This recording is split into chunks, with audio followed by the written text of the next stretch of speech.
Hey guys, this is Mike from That's Your Garbage, and this is going to be a Game of Thrones, the board game, 2nd edition, A Dance with Dragons expansion, say that 5 times fast. Before I show you anything to do with this expansion, let's make it undeniably clear that yes, this video will contain spoilers for the book and the series. If you have not read until the end of A Dance with Dragons, you now have 3 seconds to stop watching this video. Alright, let's start. Firstly, this is not the expansion we deserve, but the expansion that we need. Allow me to explain. This expansion includes a set of 42 house cards, a variant 6-player scenario that allows for alternate setup. When using the new house cards, you have to remove the other 42 house cards that come with the base game. This means you cannot mix and match, but I'm sure some of you out there will try. And if you do, we'd like to hear about it. We'll get into the cards a bit later. Let's look at the starting positions. Right away, you can see that this setup is quite in your face. On the positive side, it makes combat almost imminent in the first turn, which is not true for the base game. On the negative side, it does not give you too much room to grow, and might direct your path of attack. In my honest opinion, this setup is a welcome sight, and it fixes a lot of problems I had with the base game. Mainly, the Starks having to take Moat Caitlin in the first turn, or being stuck in the north, and Baratheon aren't just able to run rampant in the east in this version. On top of that, House Martell and House Tyrell can't just lollygag and attack all the neutral forces on the bottom of the board. They have a lot of opponents to contend with, especially Tyrell, who owns most of the board. Martell will obviously be locked in combat with them right away, and an alliance between Baratheon and Martell could cause a lot of problems for Tyrell. When looking at the board, FFG did a good job translating the events of the series until Book 5 into game form. There is very little uncontested area, and I love this. The pressure and diplomacy heats up right away, and this is my favorite part of the base game. This scenario is limited to 6 rounds, thus the game is shortened quite a bit, well as long as the people you're playing with do not take a long time to decide their turns. As a fan of the series, and a diehard FFG supporter, I really don't feel like this was the expansion we deserved. I would have liked to have seen a big expansion, maybe adding the Targaryens, maybe throwing in some heroes on the map. Who knows? Something great. I'll leave it to them to cook it up. However, this expansion was definitely something we needed. In my opinion, it takes all the best parts of the base game and hastens it up, so you're not sitting there playing this game for 6 or 7 hours, which I felt was one of the flaws. It's hard to get everybody together, especially 5 other people, and sit there and play a game for 6 hours. Everybody has lives, and it's very difficult. It's not all good news, though. Because this expansion goes hand in hand with the series, up to the end of Dance with Dragons, friends of yours who have not read the books or say that they'd rather watch during the TV series will not play this game with you, which makes it difficult to find 5 other people who will be able to play this game and not have to worry about spoilers or anything else like that. So that actually limits the amount of people you can play with, which kind of sucks. Now let's talk about the house cards. Before I start, I just want to say that the Tyrell cards and the Martell cards are both on par with the rest. I personally felt this was not the case in the base game. That being said, these new cards can be used with the base game when using the original setup. This is something I have not tried yet, but I do look forward to doing it. We'll start with the Tyrells. You'll notice a few new additions here, and the ability of these cards have improved quite a bit. Paxter Redwine allows you to add 2 combat strength for ships, even those ships that are supporting Tyrell in that combat. The Queen of Thorns allows you to ignore text abilities of your opponent's cards, which is really good for bluffing people out. Marjorie Tyrell is the best card in this set, because it grants quite a good defense. Mind you, most of this defense is a deterrent, and you'll be psyching people out. You'll also have to drop a lot of power tokens down, so that this card becomes viable. The final combat of 2 strength for your opponent is a good deterrence for them attacking you. As long as you're higher than them on the fiefdom track, a knight can defend almost any area. This is a really powerful ability, and it's mainly based in the threat of you actually using it. So try not to use the card too early, or your plans might be foiled. Alright, now let's talk about the Martells. Here's a family that definitely plays the long game, and Doran Martell is actually pretty thematic to the series. For each house card in your hand, this card gains a fortification icon and a sword icon, but suffers -1 combat strike. So here's a card you're only really going to want to use when you know you're going to win, which is what Doran Martell does. He never attacks till he's going to win, but you know that when he does attack, it's going to do a lot of damage, which is just that extra sword icon is actually really good. So the fortification it's pretty good for defense, but I wouldn't rely on that too much. Quinton Martell is actually pretty good. For each house card in your discard pile, this gains 1 combat strength, which would be really good for striking a lot of damage all at once, or definitely coming back from a victory you thought you were going to lose. Then there's Namira Sand, is just a basic card. This one's pretty good. It makes you move higher up on the influence track. But really, the best card here is the big man, and I'll leave that to your imagination. For the Starks, you're going to see a few new faces here. It's a lot different from the set that you were used to at the beginning. There's actually no Starks. So figure that one out. Anyways, Roose Bolton doesn't look like a vampire anymore, which is pretty cool. I didn't understand the vampire thing in the first game. The base game, I guess. Ramsay Bolton is actually really good. And there's a nice little combo going on with Reek. So if Reek's in your hand, he gains +1 combat strength and 3 swords, which is really good.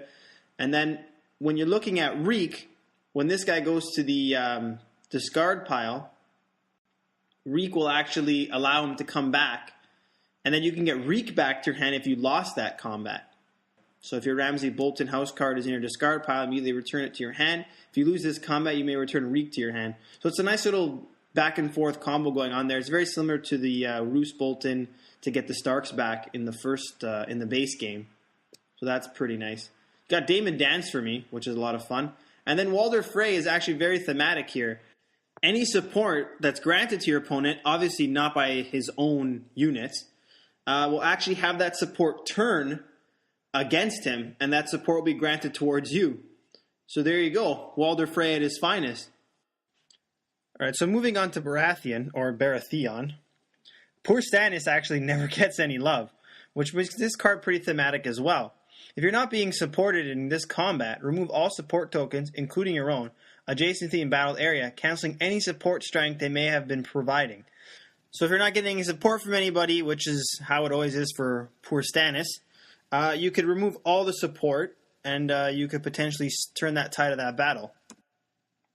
Jon Snow makes an appearance here, which actually really makes me want to play Baratheon. He's my favorite character in the series.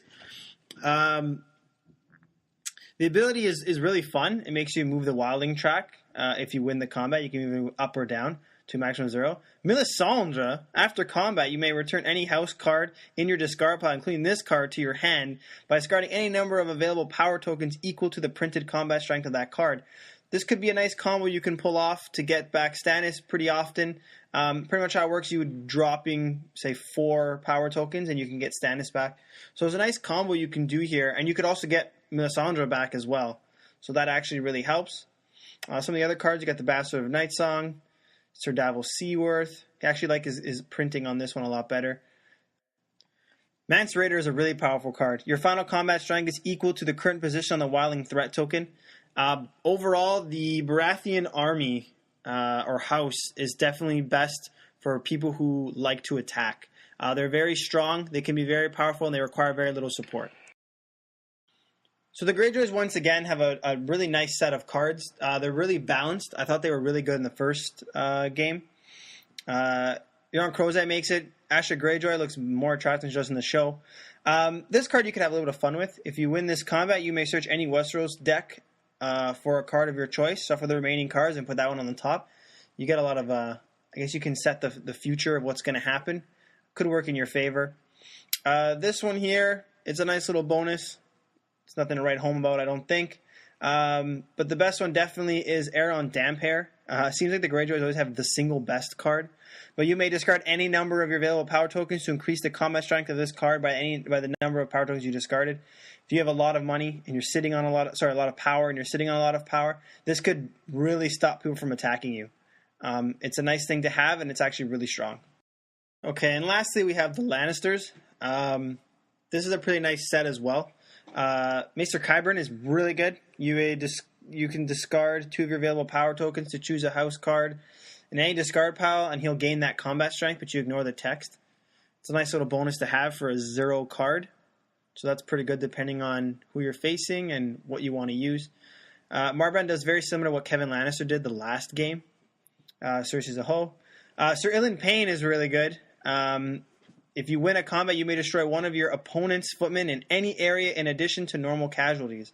So you could actually disrupt their plans by killing the last footman in another area, because you take away their order token as well, which is really good for setting up laid plans for later on. Jaime Lannister's here. He's got his gold hand right there on the right side. And Kevin Lannister is still alive. So that's interesting. He's only a respectable Lannister in my opinion. All right, well, that's it. That's the rundown for the new Game of Thrones 2nd edition, A Dance with Dragons expansion. It's a really long name, but it's actually really good. I really enjoy it. I look forward to playing more games of it. A little while back, we did a review for the Game of Thrones original game, so if you want to check that out, we'll make it accessible through this video. If you have any questions, comments, please leave them below or on our website. Don't forget to check out our website. It's www.that'syogarbage.com. We have more Game of Thrones stuff, and we also have other types of news stuff. So check us out, and thanks for watching. Some of you out there will try. And if you do, we'd like to hear about it. We'll get into the cards a bit later. Let's look at the starting positions. Right away, you can see that this setup is quite in your face. On the positive side, it makes combat almost imminent in the first turn, which is not true for the base game. Hey guys, this is Mike from That's Your Garbage, and this is going to be a Game of Thrones, the board game, 2nd edition, A Dance with Dragons expansion. Say that 5 times fast.